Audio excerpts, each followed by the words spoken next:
Let's get right into it. Number 10. The original chair. Our ancestors didn't need fancy gaming chairs or office furniture.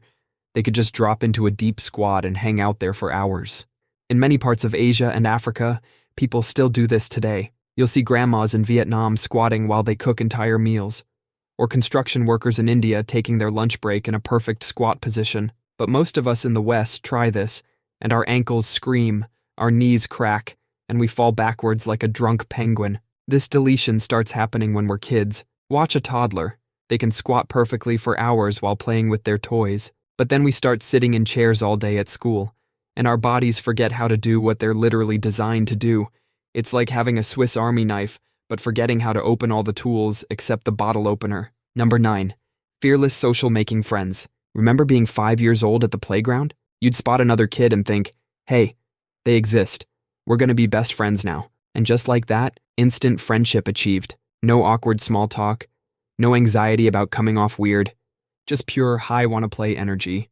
Your brain decided this superpower was too powerful. Somewhere around middle school, it replaced this skill with social anxiety. Talking to new people became scarier than skydiving without a parachute. Your brain didn't delete this skill because it was useless. It deleted it because it thought it was protecting you. As we get older, our brains develop something called social risk assessment. Your brain starts overthinking every social interaction like it's planning a bank heist.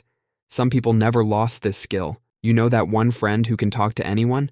Their brain forgot to install the social anxiety update. They're still running on that playground operating system. Studies show people who maintain this childlike social fearlessness tend to have better careers, stronger relationships, and more opportunities in life. Meanwhile, the rest of us are still trying to figure out if hey or hi is the less awkward way to start a text message. Number 8. The perfect throw. Your ancient ancestors could nail a running rabbit with a rock from 30 feet away, while today most of us can't even throw paper into a trash can from 2 feet away. Your ancestors' brains had an amazing built-in physics calculator. It could instantly figure out the perfect angle, force, and timing needed to hit a moving target. This wasn't some conscious math problem, it was pure instinct. Your caveman brain could look at a running antelope and instantly know exactly where to throw a spear to intersect with its path. It was like having an aim assist built into your head, except it worked in real life. But then we got civilized and started letting tools do all the work. We went from throwing spears to ordering Uber Eats. And just like that muscle you never use at the gym, your brain's throwing calculator started to get rusty. Now we struggle to throw a sock into the laundry basket from 3 feet away. Your brain uninstalled one of its most impressive features to make room for TikTok dances and coffee orders. Number 7. Eating when hungry, stopping when full. Watch a toddler eat sometime. It's like they have a built-in portion control system. They'll be demolishing their chicken nuggets 1 second, then suddenly drop them mid-bite and declare, all done. Meanwhile, adults continue eating movie theater popcorn well past being full. We were all born with perfect hunger regulation, but somewhere along the way, your brain deleted this superpower. Your internal fuel gauge got reprogrammed by society. Instead of eating when hungry, we eat when we're sad, stressed, bored, or because it's dinner time. Instead of stopping when full, we keep going until the plate is empty or the Netflix show ends. Food companies exploit this weakness. They engineer snacks to bypass your body's I'm full signals. Take Pringles, for example. They're designed to dissolve so fast that your brain never gets the message that you've eaten anything. It's like ninja food sneaking past your body's security system. Number 6. Unlocking boredom. Your brain needs boredom to function properly. Think about the last time you were truly bored, and no, scrolling through social media doesn't count. Most people can't remember because we've deleted this ability from our brains. When people had nothing to do, their brains would go into a special mode. Scientists call it the default mode network, the creativity switch. Some of humanity's biggest breakthroughs happened because someone was bored. Einstein's theory of relativity came to him while he was daydreaming at his boring desk job. But nowadays we panic at the first sign of boredom. The moment we're alone with our thoughts, we reach for our phones like they're oxygen tanks. We've traded our brain's natural creativity mode for an endless stream of other people being creative. Studies show that people would rather give themselves mild electric shocks than sit alone with their thoughts for 15 minutes. We're literally shocking ourselves to avoid being bored. Our brains are forgetting how to be bored, like a muscle we're not using anymore. Number 5. Rapid language absorption. Up until around age 7, your brain was basically a language sponge. You could pick up any language perfectly just by hearing it, No textbooks, no grammar rules, no painful memorization.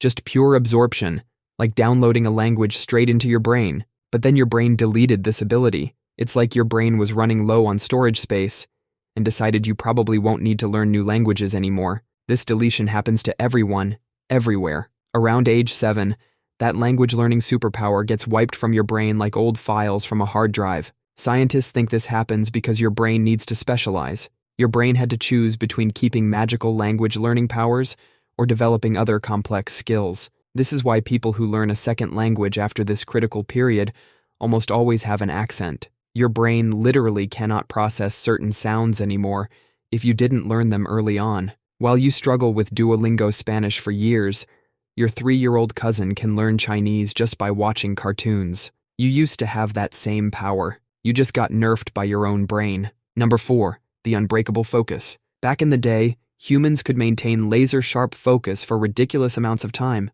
Think about it. One tiny mistake while carving a spear could mean the difference between catching dinner and becoming dinner. But nowadays, your brain gets distracted by a notification about your ex's cousin's dog's Instagram post. Our brains have literally rewired themselves to be distraction machines. Your brain is actually rewiring itself to be more distractible. Every time you check your notifications, you're training your brain to expect constant interruption.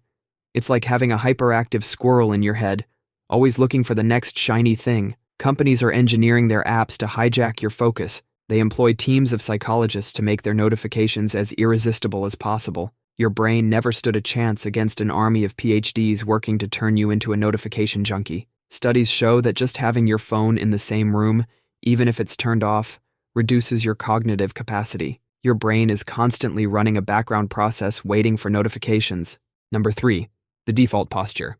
Babies and toddlers have perfect posture. They sit up straight without even trying. Meanwhile, adults look like question marks with their heads bent down staring at phones. Your body actually knows how to have perfect posture. It's built right into your skeleton and muscles. But your brain deleted that program and replaced it with tech neck. Our ancestors had amazing posture. No hunching over desks or slouching on couches. For every inch your head moves forward from its natural position, it feels 10 pounds heavier to your neck muscles. When you're really hunched over, your neck thinks it's holding up the equivalent of a small child instead of just your head. Your brain starts to think this horrible posture is normal. But your body hasn't completely forgotten how to stand properly. Stand with your back against a wall. Your heels, hips, shoulder blades, and head should all touch the wall. If it feels uncomfortable, that's just your brain fighting against remembering its natural state. Number 2, barefoot durability. Your ancestors could run for miles on rough terrain without even flinching. Our feet used to be tough as nails. Ancient humans could sprint across thorny grasslands chasing prey, and their feet were like built-in shoes. But then, we invented actual shoes, and now most of us have feet softer than a newborn kitten. Those sensitive feet of yours are packed with about 200,000 nerve endings. They're supposed to help you feel the ground and adjust your balance perfectly. Instead, they're just really good at making you cry when you stub your toe. Scientists found that people who grow up walking barefoot develop thicker skin on their feet, but it's not just thicker, it's smarter. Their feet can feel the ground better and handle pain better at the same time. It's like having tank armor that's also super sensitive to touch. Your feet were designed to spread out and grip the ground like a gecko, but modern shoes are basically foot prisons that squeeze your toes together. We've lost the natural toughness our ancestors had, all because we started wearing shoes. Number 1, true situational awareness. Our ancestors had an incredible ability to track multiple things at once. Imagine walking through a forest and simultaneously tracking a deer's footprints, listening for predators, remembering exactly how to get back home, noticing which plants are edible, keeping track of the sun's position, and smelling if there's a storm coming, all while carrying a spear and not tripping over roots. Meanwhile, we struggle to walk and text at the same time. Indigenous people who still live traditional lifestyles can do this naturally.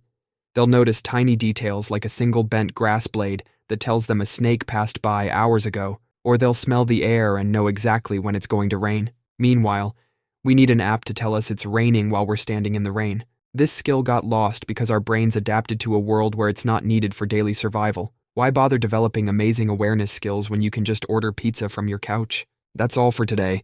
I'll be making similar videos in the future. Subscribe to see them.